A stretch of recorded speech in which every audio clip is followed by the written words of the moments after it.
السلام علیکم ناظرین، ہم IMF کے پاکستان میں آنے، نئی پالیسی بنانے پر کافی باتیں کر چکے ہیں۔ اب ذرا یہ معلوم کرنا ہے کہ عید الفطر کے بعد عوام کی کتنی چیخیں نکلیں گی، کیونکہ جو کچھ ہو رہا ہے نا، وہ جو افسران بیٹھے ہوئے ہیں نا اسلام آباد میں، وہ ایک ہی کام کر رہے ہیں کہ IMF کے ساتھ اب تک جو طے ہو چکا ہے اس کا پورا ایک ڈرافٹ بنائیں، اس میں سے ایک نوٹیفیکیشن نکالیں بڑا سا، اس نوٹیفیکیشن کو مختلف شعبوں کے لیے مختلف نوٹیفیکیشن بنا کے عید کے بعد عوام کے اوپر دے ماریں۔ یہ ہوگا، چیخیں نکلیں گی، چیخیں۔ جو یہ سارا عمل ہے نا جو ہوا ہے IMF کے ساتھ اور جو عید تک ہوتا رہے گا، اس میں یہ ہوگا کہ جس طرح پہلے بھی ہم نے ایک ویلاگ میں کہا کہ مہنگائی بڑھے گی، ملازمتیں کم ہوں گی، تو سرمایہ کاری کا جو مسئلہ ہے وہ پاکستان میں آگے نہیں بڑھ پائے گا۔ اب اگر سرمایہ کاری نہ ہوئی تو چاہے آپ ٹیکس کو بڑھا لو، پاکستان میں جو حکومت کے خرچے ہیں وہ پورے نہیں ہوں گے،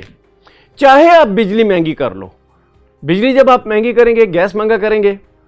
تو کیا ہوگا؟ کھپت کم ہو جائے گی، کیونکہ مہنگی بجلی خریدنا لوگوں کے لیے مسئلہ ہوگا، تو لوگ بجلی اور گیس کی قیمتیں کی جو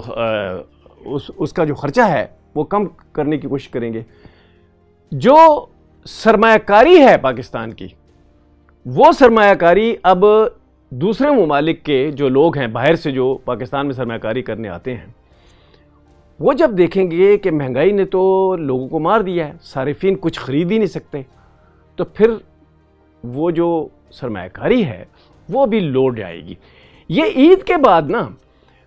پے در پے آپ کو خبریں ملیں گی مختلف ذرائع سے، ٹیلی ویژن سے، اخباروں سے، مختلف جو سیمینار ہوں گے اس سے، چیمبر والے، یہ سب آپ کو بتائیں گے کہ سرمایہ کاری جو ہے اس میں اضافہ نہیں ہو پا رہا۔ جو سرمایہ کاری کے لیے MOU کیے گئے ہیں، مثلا چین سے، قطر سے، سعودی عرب سے، دوسرے ممالک سے جو MOUs کیے گئے ہیں، ان MOUs پہ بھی عمل نہیں ہو رہا۔ اچھا، اور ساتھ ہی یہ صورتحال ہو گئی کہ IMF نے پاکستان کو یہ کہہ دیا ہے کہ آپ اپنے خرچے تو کم نہیں کر رہے، تو اس کو پورا کرنے کے لیے آپ زرعی انکم ٹیکس بھی لگائیں، دوسرے ٹیکسوں میں بھی اضافہ کریں، مختلف آئٹمز کو شامل کریں، جو ٹیکس نہیں ہے، سیلز ٹیکس لگانی ہے پاکستان میں، اس کو شامل کریں۔ اب یہ اتنی سخت شرائط ہیں IMF کی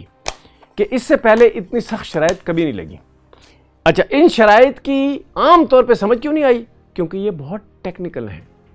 اس کی وجہ سے سمجھ نہیں آئی۔ سیاستدان اب یہ تسلیم کرتے جا رہے ہیں کہ پاکستان ایک ناکام معیشت بنتا جا رہا ہے، یہ تسلیم کر رہے ہیں، لیکن کھل کر ٹیکنیکلی اس پہ بات نہیں کرتی، لہذا بات عوام تک نہیں پہنچ رہی۔ عید کے بعد لگتا یہ ہے کہ عوام تک یہ بات مختلف طریقے سے ٹیکنیکلی پہنچنا شروع ہو جائے گی، کیونکہ لوگ زیادہ بولیں گے۔ پاکستان کی ہسٹری میں اتنا زیادہ ٹیکسیشن پہ، بجلی اور گیس کی مہنگائی پہ، آمدنیوں کے کم ہونے پہ، غربت میں اضافے پر اتنا زیادہ پہلے کبھی نہیں بولا گیا، نہ لکھا گیا۔ اب ایک کام ہوگا کہ IMF نے جو ابھی راؤنڈ لگایا ہے پاکستان کا، اس کے بعد سے ایک نئی فضا پیدا ہوگی۔ یہ دیکھا جائے گا کہ سرمایہ کاری بھی نہیں ہو رہی، غربت بھی بڑھ رہی ہے، آمدنیاں بھی کم ہو رہی ہیں، ملازمتیں بھی کم ہو رہی ہیں، مہنگائی بھی بڑھ رہی ہے، اور مہنگائی ہر فیلڈ میں بڑھ رہی ہے۔ یہ جب ہوگا تو اس وقت یہ جو بجلی پہ، گیس پہ، تنخواہوں پہ، خوراک پہ، ادویات پہ یہ جو ٹیکس لگیں گے نا، اس کی لوگوں کو سمجھ نہیں آئے گی کہ پاکستان میں اچانک سے کیا ہو گیا ہے۔ لہٰذا جو لوگ عید کی تیاریاں کر رہے ہیں اور عید کے بعد کی جو پیشن گوئیاں ہو رہی ہیں کہ IMF نے جو پاکستان کو نیا پیکج دیا ہے، اس کے نتیجے میں کیا ہونے والا ہے وہ سب کچھ سامنے آ جائے گا۔ Thank you very much.